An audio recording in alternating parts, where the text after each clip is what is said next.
Alright, video's on. Cool. Alright. Hey, what's up, guys? It's Warchungus, and if you're watching this video, you're probably an airsofter, a reenactor, or a milsimmer, or a GI, or anyone thinking about getting the improved outer tactical vest, 4th generation. So today in this video, I'm gonna be going over some Gen 4 IOTV facts, how I set up my kit, and how you should set up your kit. I'm trying to provide you information, so whether you're someone who has to use this vest, you can use it to the best of your ability. And if you're someone who's considering buying this vest for whatever reason you want to, there's some ammunition in your pocket and things to take in consideration. So I'm not gonna make this video too long. Let's crack into it. So Gen 4 IOTV, right? It is the perfect definition of trying to kill two birds in one stone, trying to do two concepts at once.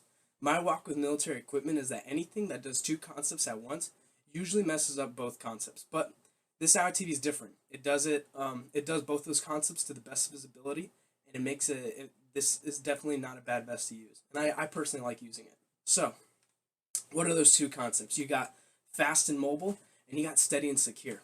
You got plate carrier, and you got that Century, that Generation 3 IOTV, that one that was a little more stockier. And I'm gonna refocus that camera really quick, guys.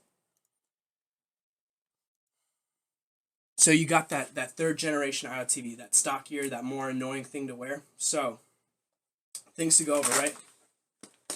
When I talk about light, right? If you can see the IOTV, it is literally just a box where the plate sits and where the Kevlar lining sits. So, it cuts out a lot of weight, right? You look at the last generation IOTV, this is just the front of it. You had that where the plate sits, but then you had all this Kevlar right here. And it definitely made 10 pounds feel like 100, which is not a good thing, because pounds equals pain. Now, when we're talking about the plate carrier, I want to show you an example, right? There's no Kevlar in this guy. It's just the plate, but it's literally just that light, mobile, very minimalistic idea where you can still have your equipment at ready, but you don't have to. You are sacrificing protection for mobility. It feeds the concept of speed kills. Now I'm going to put this guy back on. Now, like most plate carriers and all IOTVs, it is, what's it called? It uses a MOLLE system, meaning you can put your pouches directly onto the vest. That means you don't have to use things like loading barrier vests. You don't have to use a flick. You don't have to use a tap system like we talked about in the last video. You can put your stuff and customize the stuff to what fits your mission and your role in a squad or fire team to the best of your abilities, whether that's an airsoft fire team, which you guys can do some crazy stuff because I do crazy stuff all the time, or your actual squad. Some people are team leaders. Some people are grenadiers. Some people can really change up the things they want it to fit up. Like I said in the last video, I like to save the chest rigs for the crew members, but it is your vest and it is what you want to do with it, and that's fine. That is the whole purpose of this. Now, some things about my vest. So I'm a team leader. I'm a 19 Delta Cavalry Scout, specialized in reconnaissance and surveillance. I really try to feed that light and mobile concept to the best of my abilities, but I do have to use an IOTV. So how do I do that, right? I have my thinnest pouch, which is it's one pouch, and it holds 3 magazine stand eggs, and it secures by buttons, and it keeps it so that when I'm prone to the ground, I really don't feel like I'm, I don't feel like I'm being, messed up or whatever. I feel really flat, really comfortable. I can sit in the prone for hours with this. And if I need a reload from here, I can still kind of lean up a little bit and pull the mags out like that. And even if I'm in the prone, I still have my magazines here if I need a reload. So that goes with why I have this pouch up front. 3 mags. Up here, I have, I have 1 double mag pouch. Now, this pouch right here fails to secure PMags. This pouch here, not only is it good at securing stand eggs, but it can also secure your PMags, and it can secure 2 of them in one pouch because this is a double mag pouch. Now, so in a combat load, you have 210 rounds. That equals up to 7 magazines. So I have my first 3 right here. I have 2 magazines right here, and I have I have 1 mag right here. So that's 6 mags, right? And usually, if you're downrange, if you're in Iraq or something, you always have to have 1 mag in your weapon anyways. But there are some fobs in some areas that are like, hey, we don't want mags in your weapon, so that's cool. If if I need to take my mag out of my weapon, I have a slot right here to put my mag in. Now, if I'm in a range or if I'm airsofting or something, back in the day, before I started using a dump pouch, I'd be shooting rounds, and when I ejected my magazine, right, if I could not get it in my cargo pocket, or it took too long, I'd be like, oh fuck it, throw that mag out. But now, I have a dump pouch that feeds right after these, and it's easier for me to fire and return the magazine, and keep it within my inventory. So that's a good idea. Because in real life, when you resupply, you don't resupply by magazines, you resupply by ammo. So if you're dropping your mags and losing them, guess what? You're gonna have all these bullets, but no place to put the bullets at. So that's why it's good to have a dump pouch. So boom, got my 6 magazines on vest, one of the weapon, and I have a dump pouch to make sure that I have my equipment with me. Now I'm a team leader, right? I need to have a radio. Sometimes I have those big radios that will sit in my assault bag. But if I have 2 radios, right? If I'm not using a 1523 ASIP, I'm not using a big radio, and they give me something handheld like a 148 or 152 for you GIs, then guess what? Have a good radio pouch right here. You can have your radio right here. You can have the lining for your trucker mark to sit right here, so you can be able to give reports and be like, hey, what's up? Do your thing with your radio, and you're good to go. If you're airsofting, right? Handheld radios, I lose them religiously. I love losing handheld radios. I used to always hook them up to mollies and stuff like that. Fucking lost them. So, in my airsoft kit is different from this, by the way. I do have a radio pouch like this that I do just throw my handheld radio in, because I hate losing my damn radios. What's it called? Never lost a radio while doing military stuff, though. That'd be the end of my life. Now, most military units have a rule for their individual first aid kit. Some say everyone needs to have it on the right.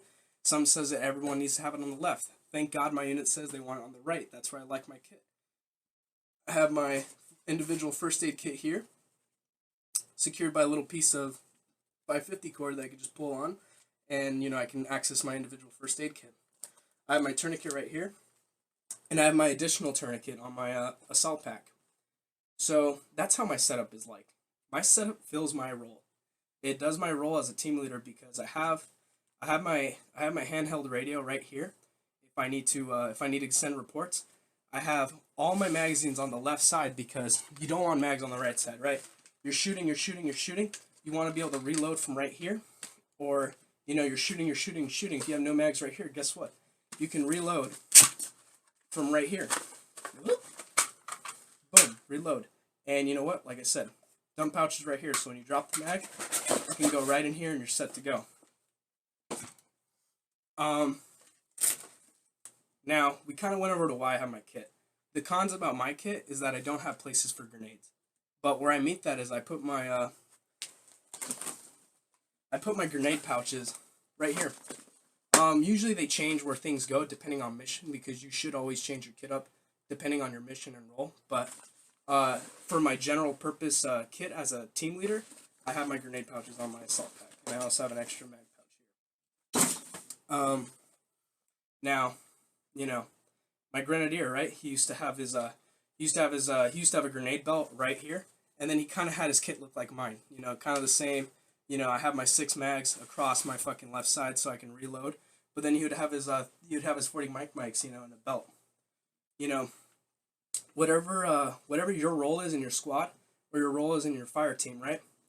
You should set up your kit that can meet that role to the best of its ability, so that not only you're comfortable and you're using the kit that you like, but it's also easy for you to do your actual task within that team. Same goes for airsoft. It's the same deal. I preach the same thing. And yeah, so kind of like when we were talking about the tap system last video, I said you can set up the taps to meet your role. Well, like I said, it does that to the best of its ability, but it's not quite a good ability. It's a good ability for a chest rig, but this is where it's at in store. If you're a guy on the ground, you want to set up your kit to the best of your ability that sits directly on your IOTV and what can meet the job for you. So yeah, that's really the big thing about this video is when you're thinking about getting this guy, Use it to the way that makes you comfortable, but also makes you be able to do your job. Some other things I want to go in the video is that the straps, right? They're all secured by buckles. So unlike the last IOTV where it was Velcro and it just ripped off by itself, it's not a problem anymore. You can do everything by buckle, and I think this is awesome. This is an awesome way to run a system. If the buckles do break, yes, that is bad. You do have to get that fixed. You do have to go to a surplus store, and you do have to undo all this, and you have to replace it. So that's my only con, but these buckles survived the whole tour in Iraq. It survived multiple field problems. These buckles are hard to break, and if anything, it's these buckles that are more at risk, but these are easier to replace. So the buckles are a good deal. I like them. Also, guess what? The way I set up my kit is there's no chest rig, meaning I can emergency dodge things, right? I can go up, and if I need to get out of my vest, look at that. These are open, this is open, and I can get out of my vest. Now, unlike the last, IOTV, everything was done by a set of strings. Let me see if I can find those strings for you guys.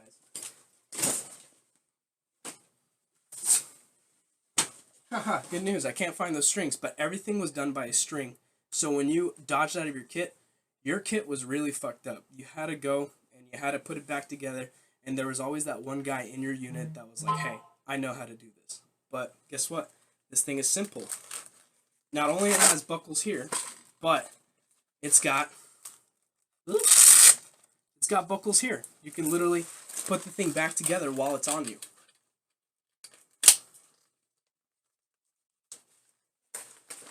Look at that. I'm almost done with already repairing my kit.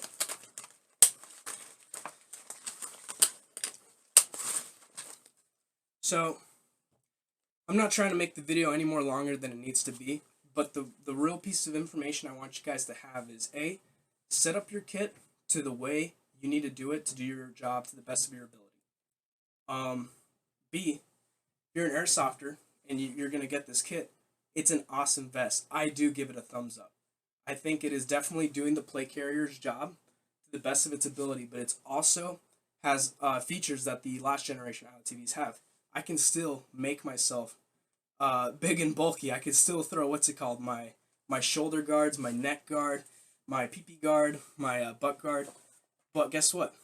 I can still have maximum protection. But if I don't want it, I can still do the light stuff. Now, alrighty, so that kind of draws up my video. Do your kit to the way that meets your mission the best. And when it comes to deciding whether to buy this kit, I do give it the thumbs up. Emergency dodging, it has that capability, and it's not complex to fix it back up. Everything is done in buckles, and there are side plate attachments for, because most plate carriers don't do side plates, but this one does have side plate attachments, and it uses the same plates that you see in plate carriers and IOTVs, and Interceptor ballistic vests, the old IBAs. So yeah, there goes my video. Thank you for watching. If you're new, please think about subscribing. And if there's any feedback you want to give, please leave in the comments. I do respond to all comments. And yeah, thank you for watching. Anyways, War Chungus out.